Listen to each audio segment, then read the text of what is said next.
Hello, my name is Rachel and I'm here today to do the Choose the Year book tag. I was tagged in this by Katie over at Books and Things quite a long time ago, I will say. The reason it took me so long to do is I literally could not figure out a year to do. I was looking up the year I was born, I was like looking up like the millennium. The way that Katie did it is she picked a year that had some classics that she liked in it, so like she did like the 18 something, and like I don't like enough classics for there to be like more than one in a year. So I was trying to decide what to do, so that's why it took me so long to pick a year. But question one is to choose a year and say why. So I ended up going for 2008, which question one is to choose the year and explain why you chose that year. So the reason that I picked 2008 is because 2008 was a really big year in reading for me. So when I was a kid, I used to read ferociously all the time. I remember reading Harry Potter all the time.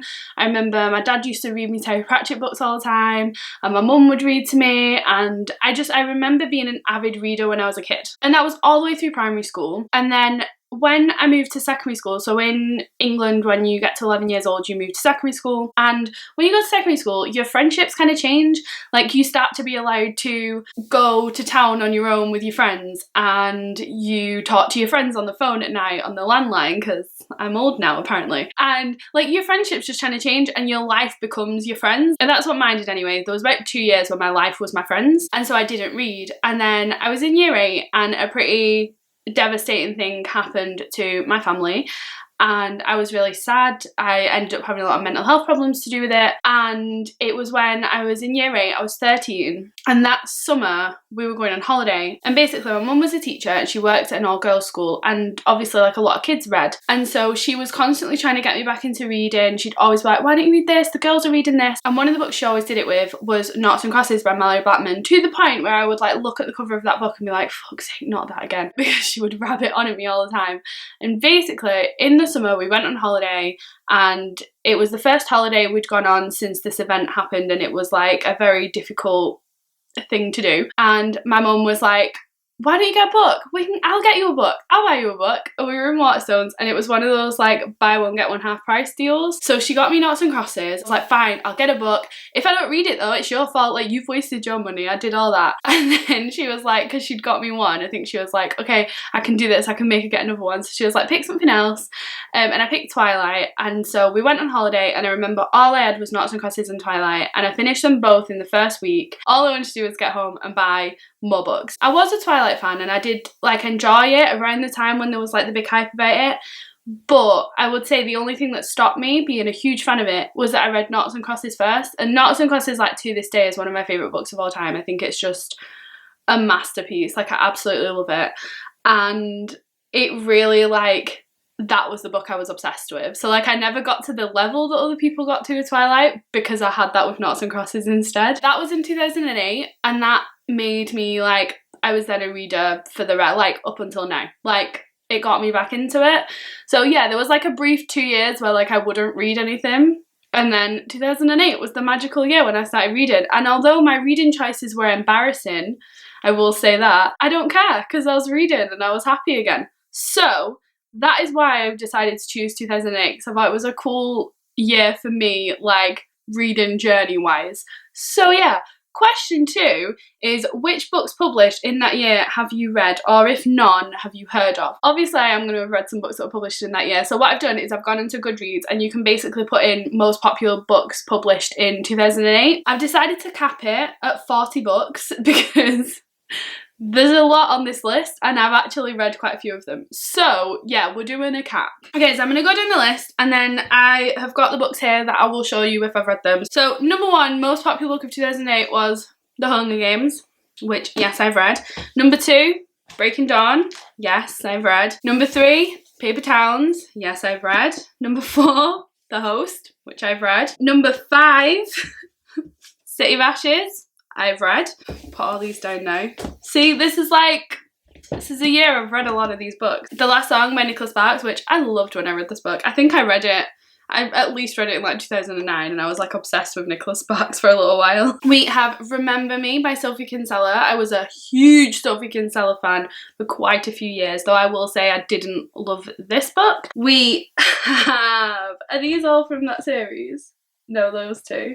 Chosen by PC and Kristen Cass. This is a House of Night book. We have a few of these on the list. So we have Untamed as well. I think I have all of those books. I think I read all of those books. Even though about halfway through I started to not like them anymore, I still carried on buying them and reading them. We have...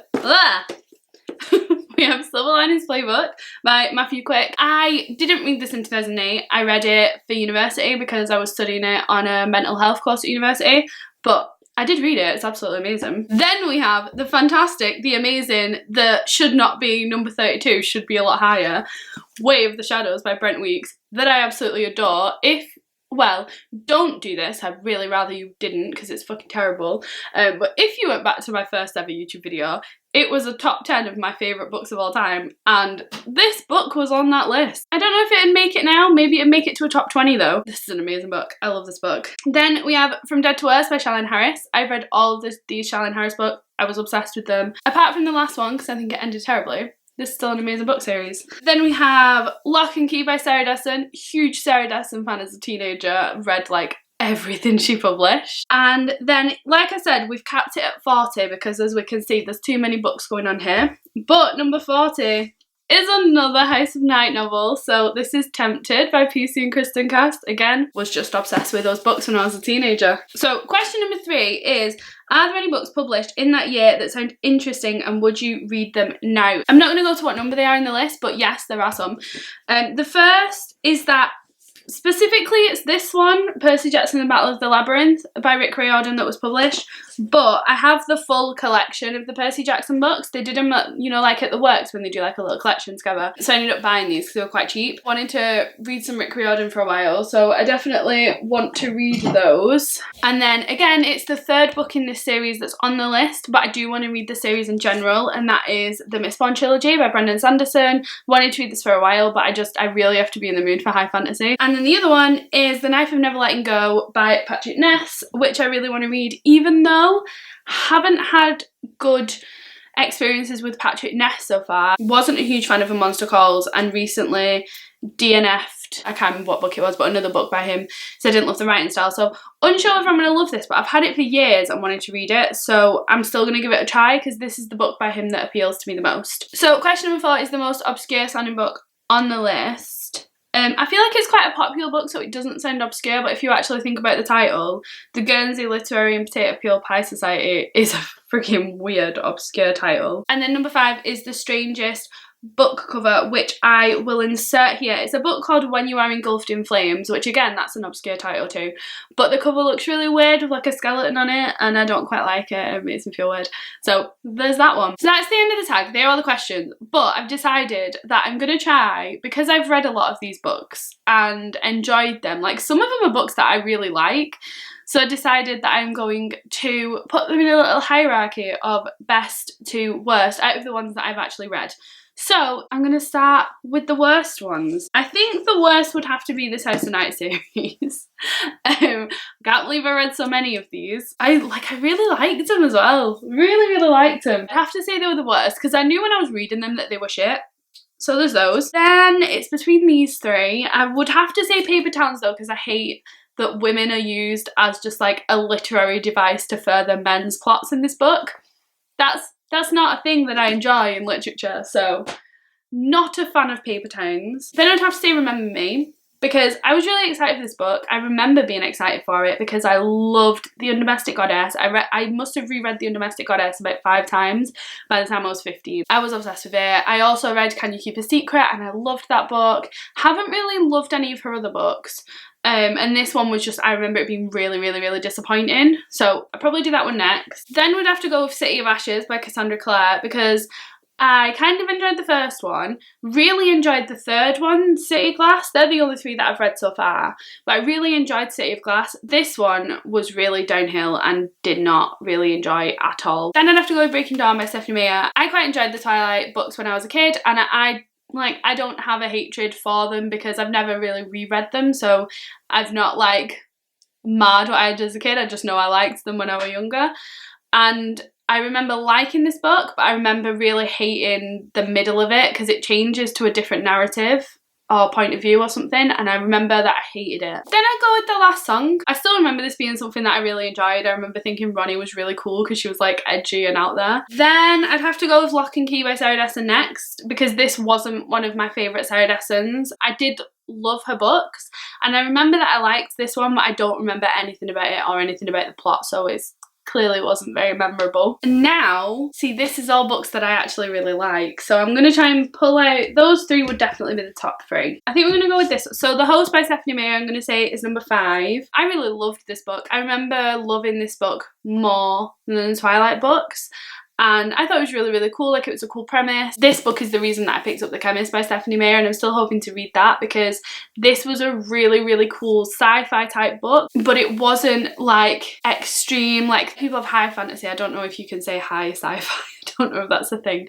but like it wasn't like in the extreme, so it was quite accessible to me because I'm not a huge science fiction fan. We'll put that at number 5. So number 4 has to be From Dead to Worse by Charlene Harris. I don't remember what happened in this book specifically. I only remember like the series as a whole, but I just remember loving this series, so this is here as like a stand-in for the whole series. And then we have these, which are definitely the top 3. I mean, I know already this is definitely the third one, Silver Linings. I love this book. This has such good mental health rep in it, and I remember being pleasantly surprised because I loved the film, loved the film, and I didn't know if this was going to compare to it. I thought the actors and actresses in the film might have really made this what it was, and they didn't. Like, this is 100% deserves to be as famous as it is without there being a film adaptation. It's really, really good, so I loved that one. And we have The Hunger Games, Our Way of the Shadows. So that's really hard. So The Hunger Games is really special because I remember this was the first book I read where there was a really unlikable female at the centre of it. That's fine. Like, it's not like, oh, I can't read this book because I don't like her, or oh, blah blah blah. Like, she was very flawed and could be such a bitch sometimes. You'd be reading it thinking, fuck's sake, but it didn't matter. And I think it was just like a very different view of a girl than what I had read previously. Like, you've just seen all the books I read from 2008. You can clearly see what kind of women were getting portrayed, and so this is really cool and this is different, and I love the concept of it. It's such an amazing concept for a book, which I loved. And I think this was my first experience with a first person present tense narrative, which I adore. My writing is usually in a first person present tense narrative, which is very weird. Like, it's not very common and a lot of people don't like it. I love it. I think it really gives an immediacy to a story, and this was the book that introduced me to that. So there's a lot of reasons to love this book, and I do love this book. However, Way of the Shadows by Brent Weeks is amazing. This is a high fantasy book about an orphan, and he becomes an apprentice to an assassin. I just loved this book. I just remember absolutely loving it. I remember the last 200 pages.